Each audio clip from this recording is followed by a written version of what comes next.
दोस्तों stock market गिर रहा है, पोर्टफोलियो हमारी लाल है। और अगर आप ये सोच रहे हो कि कहीं मैंने गलत स्टॉक्स तो अपनी पोर्टफोलियो में नहीं ले लिए, तो ये वीडियो आपके लिए। क्या मार्केट सच में खराब है या फिर सच क्या है? अगर मैं आपको बोलूं कि आपके पोर्टफोलियो की स्टॉक्स की पिटाई के पीछे आपके स्टॉक सिलेक्शन से ज्यादा क्रूड ऑयल, सिल्वर, गोल्ड, तो आप क्या कहेंगे? अगर आप समझ गए तो मार्केट फॉल में आपको पैनिक नहीं, प्रॉफिट का मौका दिखेगा।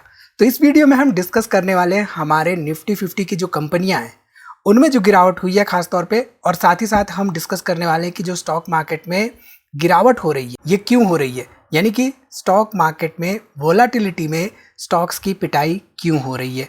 डिटेल में बात करेंगे इस छोटी सी वीडियो में, तो वीडियो को यहाँ पे पूरा देखिए और स्टॉक मार्केट इन्वेस्टमेंट के बारे में कुछ नया सीखिए। नमस्कार दोस्तों, मैं उमेश त्रिपाठी आपका स्वागत करता हूं स्टॉक फॉर रिटेल पर, स्टॉक मार्केट से जुड़ी एक नई जानकारी के साथ। ध्यान रखिए, जो भी हम यहां पर डिस्कस कर रहे हैं, जो भी स्टॉक्स एग्जांपल्स की तरह लेंगे वो एग्जांपल्स हैं, किसी तरह के रिकमेंडेशंस बाई सेल नहीं है। वीडियो सिर्फ एजुकेशन के पर्पज से है। सो सबसे पहले एक सिंपल सा ऑब्जर्वेशन, जब भी स्टॉक मार्केट गिरता है या स्टॉक मार्केट करेक्शन होती है तो उसके पीछे कोई ना कोई कारण होता है। हो सकता है वो जियोपॉलिटिकल सिचुएशन हो, या हो सकता है वो जैसे कि रशिया यूक्रेन हुआ था 2022 में, या जैसे अभी हो रहा है ईरान, इजराइल, यूएस के बीच में, वो सिचुएशंस हो सकती है, या कोविड जैसी सिचुएशंस हो सकती है एक्सट्रीम केसेस में। अब यहाँ पर जब मार्केट वोलाटाइल होता है तो स्टॉक्स गिरते हैं, नेगेटिव न्यूज होती है और रिटेल इन्वेस्टर्स पैनिक में सेल करते हैं। अब यहाँ पे अगर हम कुछ एग्जाम्पल्स लें कि पिछले कुछ समय में, क्योंकि हम यहाँ पे लाइव प्राइसेस डिस्कस नहीं कर सकते एज पर रेगुलेशंस, हम यहाँ पे हिस्टोरिकल प्राइसेस देख रहे हैं इन कंपनियों के। ये जो पर्टिकुलर कंपनी है टीसीएस, अब आगे आपको समझ में आएगा कि हमने इनको एग्जांपल्स क्यों लिया है एज एन एग्जांपल।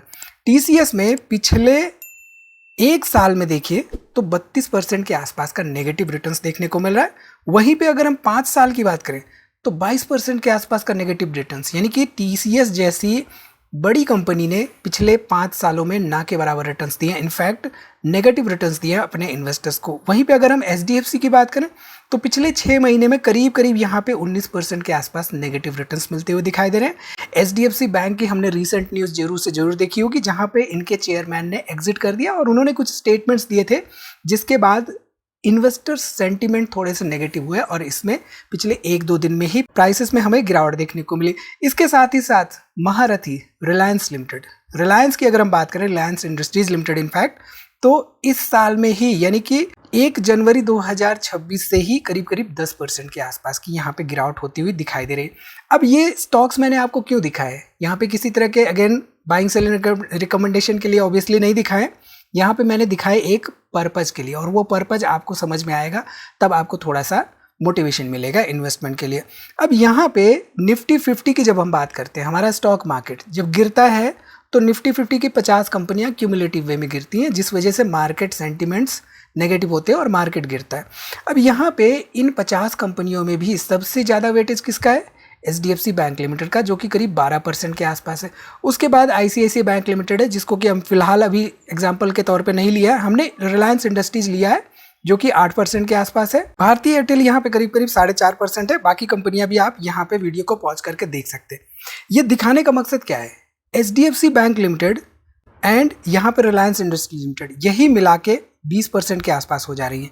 एंड बाकी कंपनियों को अगर हम मिला दें, इन्फोसिस को मिला दें, यहाँ पे करीब 24-25% के आसपास हो जा रही है। आईसीआईसीआई बैंक को भी ले लें, करीब 32% के आसपास का कॉन्स्टिट्यूएंट हो जा रहा है यहाँ पे।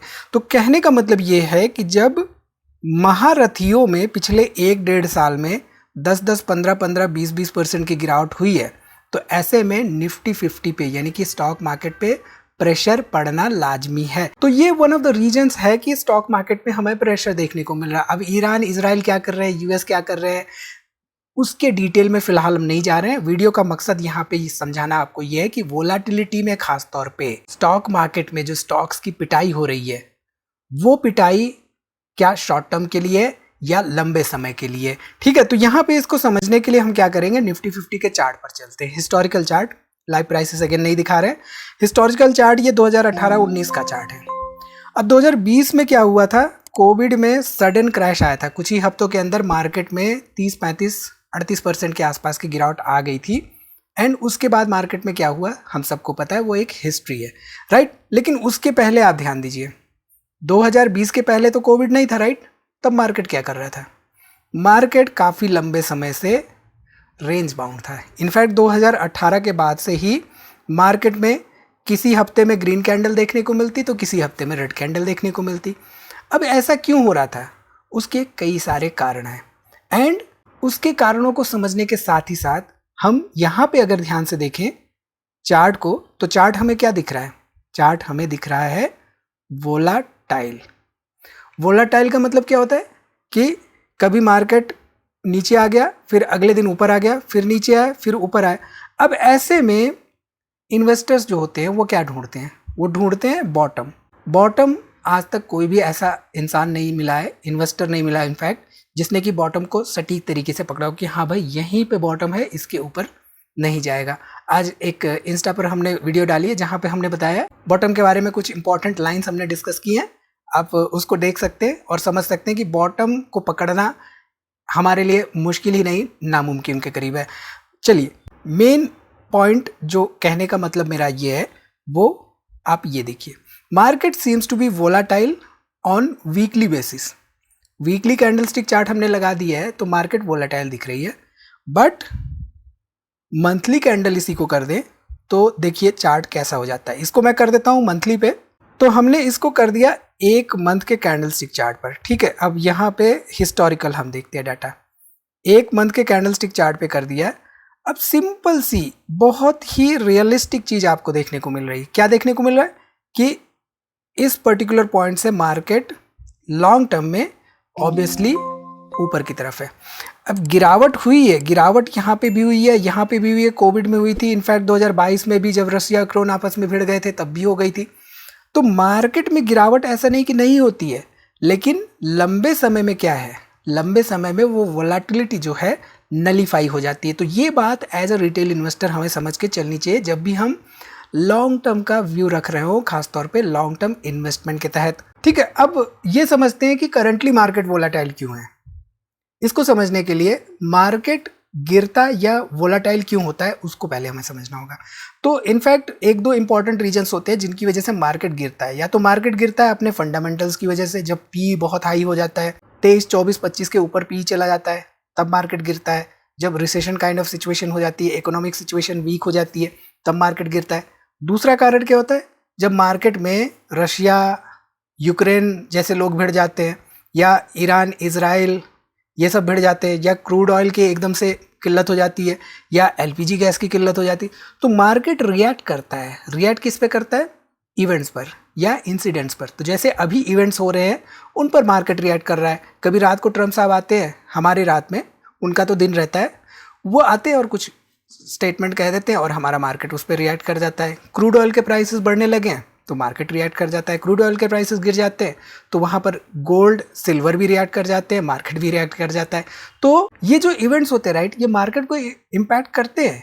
इसके साथ ही साथ जो कमोडिटीज होते हैं जैसे कि क्रूड ऑयल, जब इनके प्राइस बढ़ते हैं तो ट्रांसपोर्टेशन का कॉस्ट बढ़ता है, मैन्युफैक्चरिंग का कॉस्ट बढ़ता है, एंड कंपनीज के मार्जिन्स पर प्रेशर आने लगता है। तो अगर लंबे समय तक क्रूड ऑयल के प्राइसेस बढ़ते रहे तो ये हमारे स्टॉक मार्केट को कतई पसंद नहीं आता है, ठीक। तो लंबे समय तक ये चीजें अगर चलती हैं, क्रूड ऑयल के प्राइसेस बढ़ते जाते हैं, तो होता क्या है कि कंपनीज के प्रॉफिट कम होने लगते हैं, फिर वहां पे वैल्यूएशन जस्टिफाई करना बहुत ही क्रूशियल हो जाता है, एंड स्टॉक्स की पिटाई शुरू हो जाती है, ठीक। अब आते हैं गोल्ड एंड सिल्वर पर। गोल्ड एंड सिल्वर, गोल्ड एक सेफ हैवन माना गया, राइट। अब धीरे धीरे लोग सिल्वर को भी मानने लग गए थे, लेकिन जब से 4 लाख के ऊपर गया और उसके बाद पिटाई हुई इसकी, तो थोड़े से पीछे हट गए लोग। एक समय ऐसा आ गया था कि हर पान वाला दुकान वाला भी बात करने लग गया था कि सिल्वर अभी ले लो, अभी नहीं तो कभी नहीं। तो बहुत सारे दुकान वाले बैठकर सिल्वर की सिल्लियां दिखाया करते थे, वो सारे ऑल ऑफ अ सडन गायब हो चुके हैं।